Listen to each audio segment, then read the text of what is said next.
Hi there, Dr. Vicki Lemfer here with the Shift Happens channel. Today, we are going to talk about imagination. It's so much fun. We always had fun with it when we were kids. We didn't even think twice about it. Now, all of a sudden, as adults, somewhere along the line, we thought, oh, imagination is just, it doesn't really mean anything, or it's kind of blown off like, oh, that's just your imagination. Like, that's crazy talk. But that's actually how we manifest things. Okay. We're going to get into that and more. But before we do, if you enjoy learning how to manifest this simplified or ease and having fun with it, go ahead and like, share, and comment. That's how we build our community. And I so appreciate everyone getting the message out because I think this message is super powerful. I know I've been on this journey and I still struggle with some things, right? But I'm going to share with you the things that I have learned along the way that have helped me. And imagination is one of them. And so let's get into this. Imagination, think about it. If I asked you to think about driving a red car, a red BMW, right? And I ask you to go ahead and drive down the road. You get in the car, you drive down the road, you can imagine every step. And I say, that BMW is yours. And you're like, and you accept it because it's in your imagination. You didn't have to go to your bank account. You didn't have to go and, oh gosh, do I have space in my garage or do I have to get rid of my other car? No. When I ask you to imagine yourself in that car, feeling the steering wheel, driving down the road, feeling the wind going through your hair, you didn't have to ask for anything, right? You just simply were, and you simply became, and you believed it. Now, what makes us not believe? It's that ego. It's that logical mind saying, you can't really afford this. Do you dare to dream about something like this where you can't even afford this? How are you going to get it? No one else in your family has ever had that BMW or whatever it is that you desire, right? Our logical mind will take us out of that dream in no time at all. And not only that, but when you do have a desire, and let's say you have a specific person, or you want a house or a car or a job promotion, you name it, that situation can change, but the formula never does, right? And so your thoughts, your words, your attitude, emotions, that's what creates your destiny, right? And even beyond that, you are beyond your thoughts and words and imagine. You are God. That is your source is God. And so, because God works through you as you, right? So, when you have a desire, you shouldn't question it because that's coming from within. It's not like you're reading something, you're like, oh, it just comes to you naturally. So, that naturalness is coming from God. Your imagination gets you excited. You have fun with it, right? You play with it and you start imagining your desire as if you had it, as if you are driving that car or going into that house or you're going on a date with your SP. But then the reasoning mind says, oh, careful, right? We want to keep you safe. But think about safety. When you imagine, you want to try and have that safety and playfulness where it's like there are no limits. No one has to know your dreams. In fact, please don't tell them. In fact, I help coach people to say, don't even tell people your goals because people are well intended, but they tend to keep you safe. Like, oh, you want to be a famous rock star. Well, okay, what's plan B? And that's okay. I get it. Especially parents, they want to keep you safe and they want to make sure that you're able to put, meals on the table and that sort of thing. But here's the thing is that when you have that dream, it may seem big, but there is no, big or small compared to all the desires.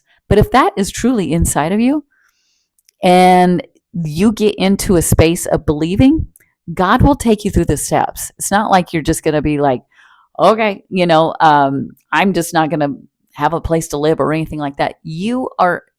God will keep you safe. Your imagination. If you could create a safe space within yourself to truly dream and truly imagine and truly feel it as if you are that person, or you have that thing, and you are being that person that has that desire, that is when it becomes more natural and neutral to you. And that transfers outside of yourself. Now, it transfers when you don't talk against it. That's where it gets kind of messy. We call it messy, getting messy in the middle, right? We have a desire, you imagine it, and it feels so good, and it's so much fun. And you're like, oh my gosh, I have this. And then you go out in the world and you're like, but I don't really have it. And where am I going to get that money?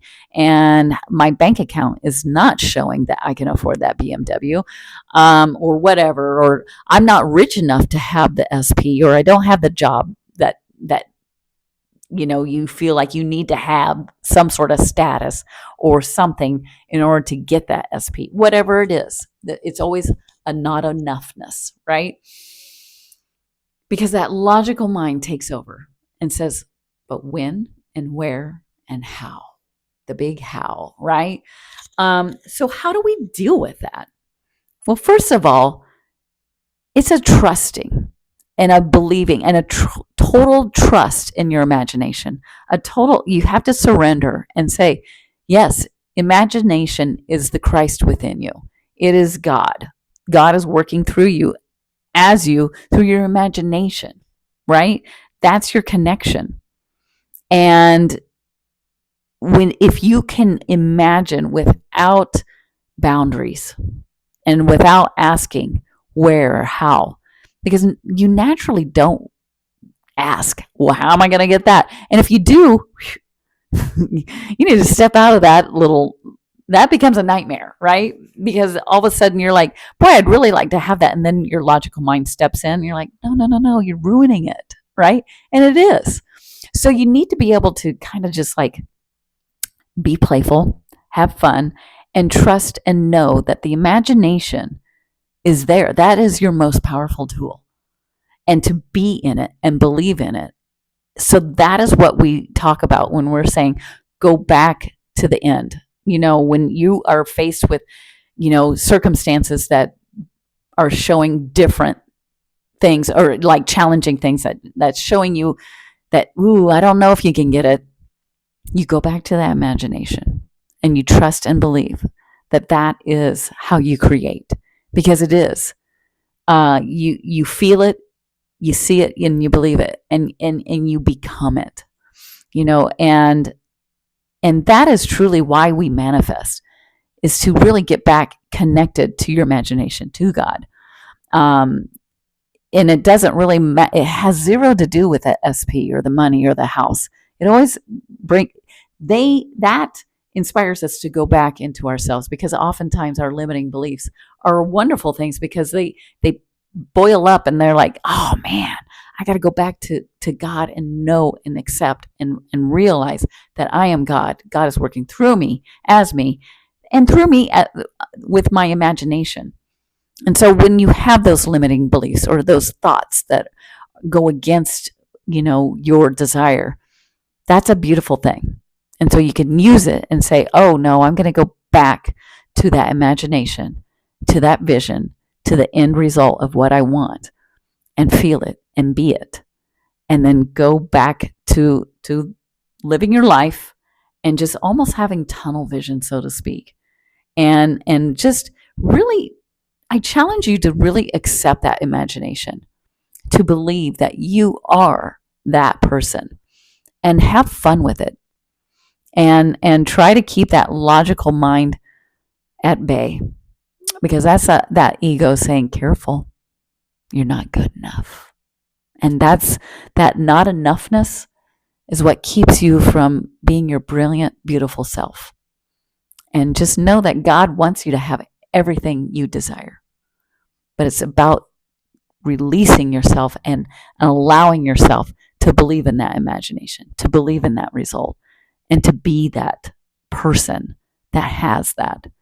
So I don't know. This was just kind of a talk about imagination, because it really is the powerful tool that creates. Think about the buildings and the bridges that you see. They didn't just come, the blueprint didn't come and land on somebody's desk. It started with your imagination, that seed, and just relax into it and have fun and believe and know that imagination creates the reality on the outside. But it always starts with you in your mind and your heart. All right. I know this sat well with people. And so if you enjoy it, go ahead and like, share, and comment. And if you need help on this journey, go ahead and contact me at shifthappenslifecoaching@gmail.com. Until next time. All right. Take care.